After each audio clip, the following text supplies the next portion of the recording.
That's not how you do knowledge, right? You can't do it backwards. You don't start with what you want to be true, then write a bunch of bull crap, and then send it off. And idea laundering is where you start with something like opinion or prejudice, and you write down a scholarly looking paper that looks very authoritative, and then you get it published as scholarship that the academy verifies. It gets used to set educational curricula and gets taught as truth, as fact. Total freaking lunatic nut job idea. Once you take these ideas and prejudices and then you can push through, get them published as though they're scholarship, people will refer to those as though they are legitimate knowledge. This has been going on for about 30 years now. So when these disciplines started coming up, so intersectional feminism, post-colonial theory, critical race theory, queer theory, the first thing that they attacked was what was known as liberalism.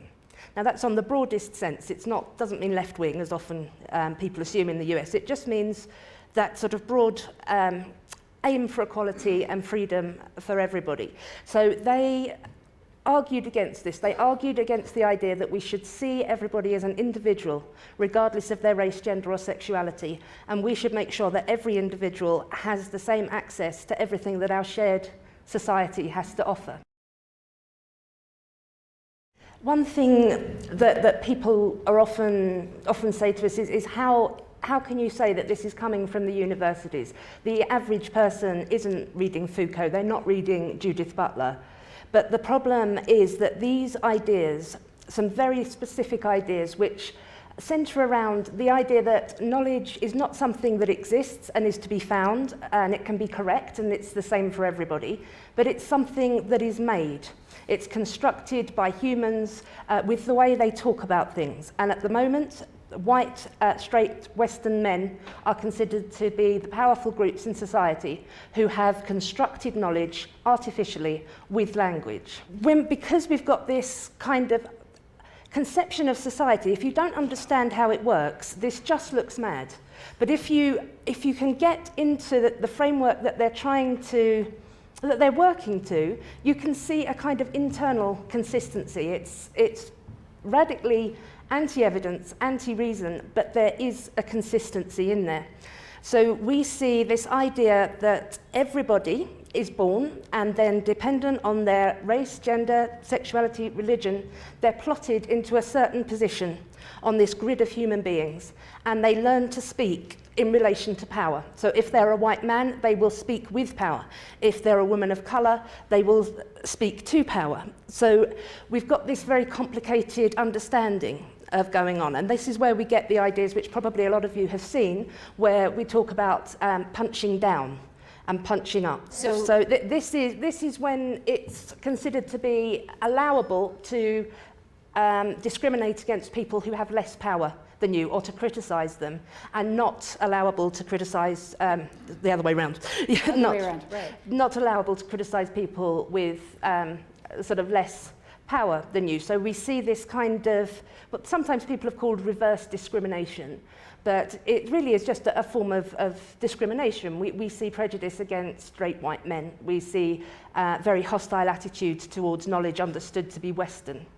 And we see a very sort of conciliatory and encouraging attitude towards knowledge which is understood to be women's knowledge, people of colour's knowledge, people from the East. So this is where you get the idea of not that there is truth, but that there is your truth and someone else's truth, and the lived experience is primary and objectivity is no longer preferenced. Yes, I mean, it's really quite extreme. You get claims that science itself and reason are straight white male knowledge, that they are intrinsically oppressive.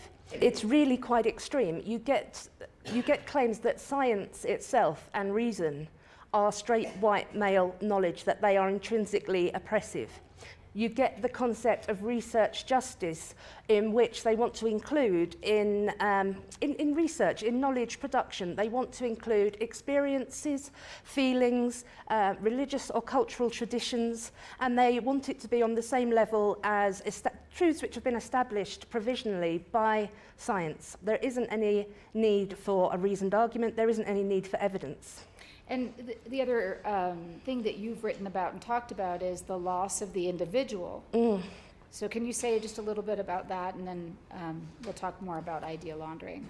Yeah, when this has been going on for about 30 years now. So when these disciplines started coming up, so intersectional feminism, post-colonial theory, critical race theory, queer theory, the first thing that they attacked was what was known as liberalism. Now that's on the broadest sense.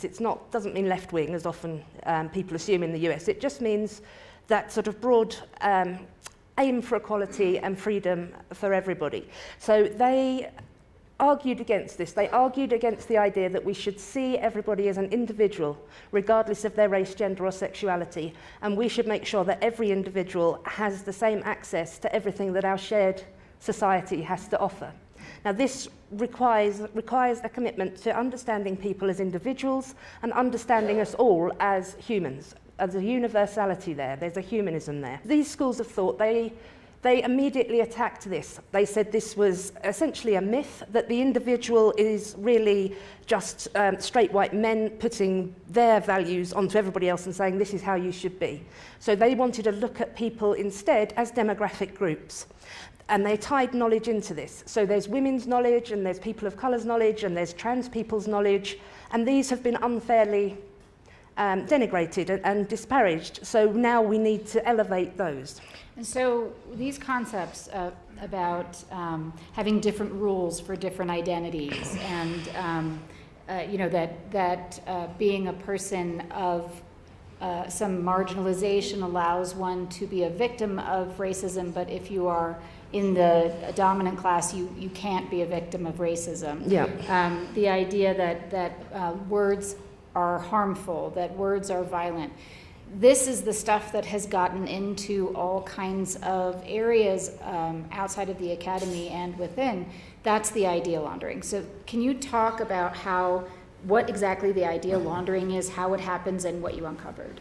Yeah, so everybody kind of has a sense, I think, I don't know, because of that movie that was quite funny in the 90s, the Office Space movie, maybe everybody doesn't know how money laundering works. But with money laundering, the idea, of course, is that you obtain money in some illegitimate fashion, you put it through some channels so that it comes back to you, and now you have a legitimate paper trail that makes it look clean, and now you can use it. So it's a way of making dirty money look legitimate. Idea laundering is this parallel concept our friend Brett Weinstein gave us to describe what we had uncovered.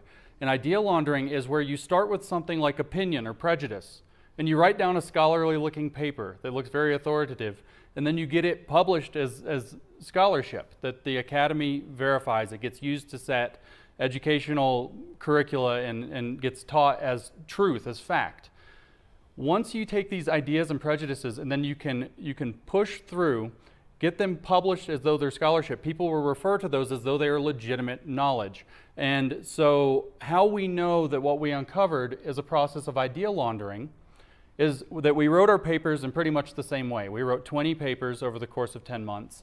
And aside from those joke papers we started with, once we started doing this very seriously, the program was consistent. We started with the conclusion we wanted. For example, that men should be trained like dogs to stop rape culture. Use dog training methods to stop men from participating in rape culture. We started with the conclusion, and we used the existing scholarship faithfully and accurately to build a nonsense argument to get to that conclusion.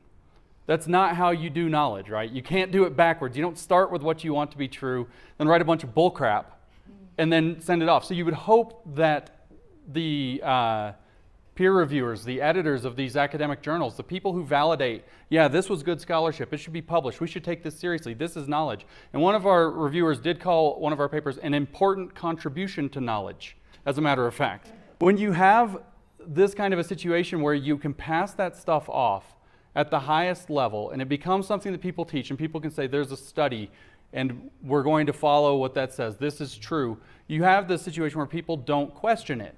You have the highest level of rigor saying, this is the fact of the matter. But when you start from your conclusion, there's no trust in that. You could write anything. We thought that we could that they would catch this, right?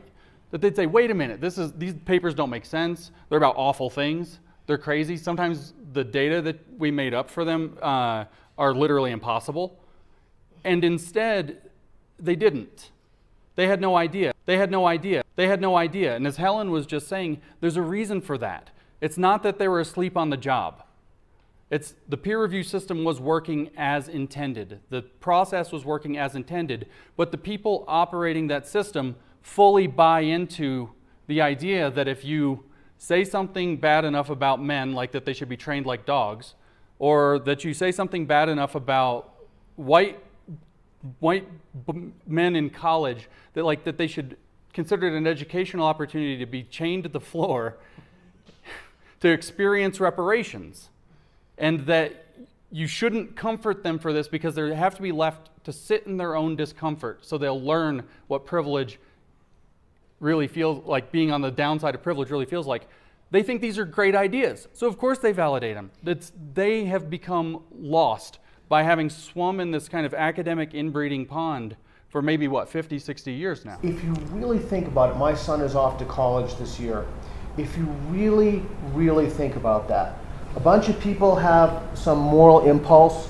They get together, they find someone else who's an academician. This person sets up a journal. They have some idea that's some total freaking lunatic nut job idea. They get together, they write this up, they go to their buddy makes a journal, they take these articles, they publish them, they get 7 of these in 7 years, they get tenure, which is a job for life. They then get together in communities with other people who have published in this, and let's make no mistake about it. These are purely ideological ideas coming from a fringe section of the far left. So, we then have individuals based on idea laundering who have created an entire culture in the academy, and whenever they're asked about something, well, how do you know that? They just point to the piece of information. Well, I know that because it's here. Yeah, but that whole thing is made up. And let's make no mistake about it. These are purely ideological ideas coming from a fringe section of the far left.